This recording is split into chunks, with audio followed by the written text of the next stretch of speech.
Good morning, student. Today in theme 11, Rebels and the Raj, we will start our next topic, Awadh in Revolt. This is part 2.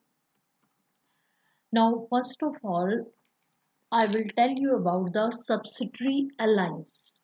That what was this subsidiary alliance? Subsidiary alliance was a system introduced by Lord Wellesley in 1798. Student, this line is very important for 1 mark. That who introduced the subsidiary alliance? Lord Wellesley. In which year? 1798. Those who entered into such an alliance with the British had to accept certain terms and conditions. It means those rulers, okay, who accepted this alliance, okay, they had to follow the following the some terms and the condition of the Britishers. The British would be responsible for protecting their ally from external and internal threats to their power. So the Britishers they were protected the that ruler from the external and internal threats.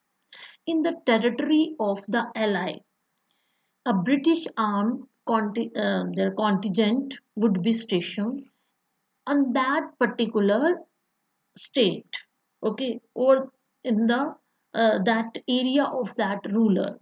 The ally would have to provide the resources and maintaining this contingent. Okay, that ruler also provide the resources for maintaining this contingent. Contingent means army. The ally could enter into agreement with other rulers or engage in warfare only with the permission of the Britisher.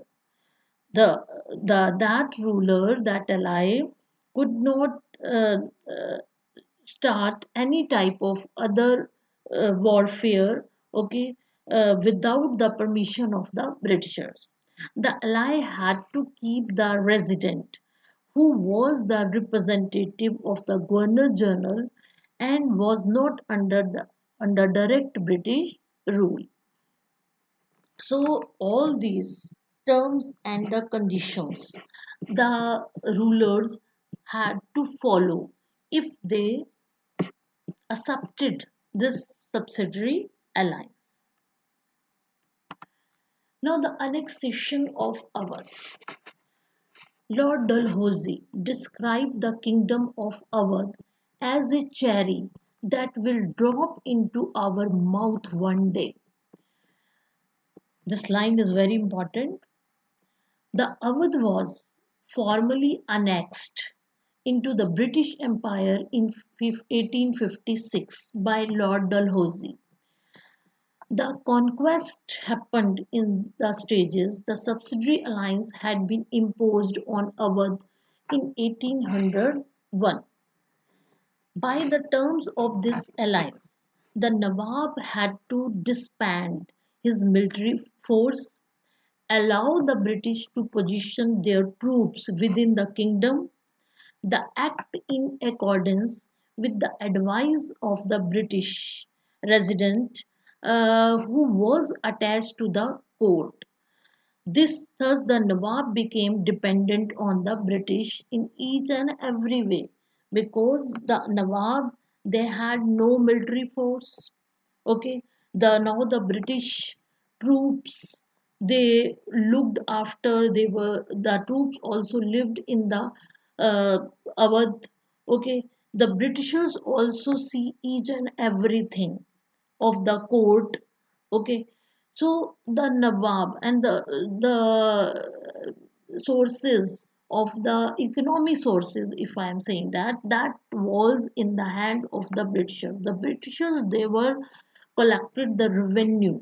Okay, so in this way we see that the Nawab was only for the name, but the actual power on that time that was in the hand of the Britishers of this Awadh.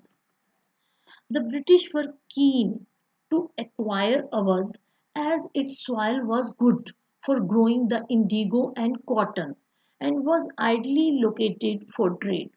So this was the main reason, okay, that the Britishers wanted to capture this Awadh from the Nawab, because the soil of this land area was very fertile and that was good for growing the indigo and the cotton, and these two crops had a lot of demand on that time in the British industry.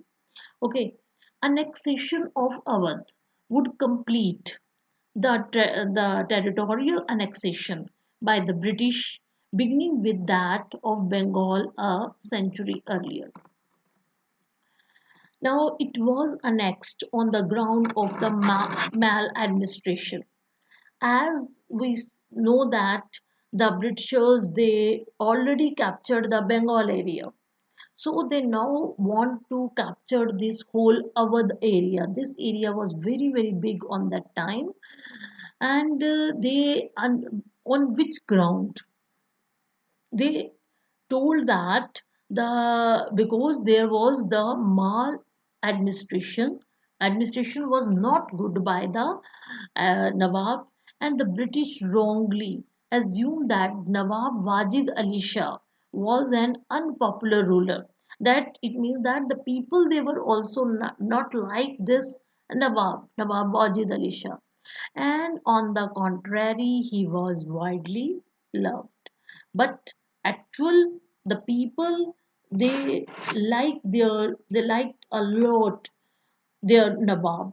But on these two grounds, the Britishers, they removed the, if we are saying that, they removed the Nawab Wajid Ali Shah from the Awadh. Okay, and the emotions on that time of the people, that upheaval was aggravated by the immediate material losses. The removal of the Nawab led to the dissolution of the court and its culture. Thus, a whole range of people, maybe the magicians, dancers, poets, artisans, cooks, retainers, administrative, official, and so on. All these people, they lost their livelihood. Okay, so in this way, we see the Britishers, they dropped out the Wajid Ali Shah from the Awadh. Thank you, student.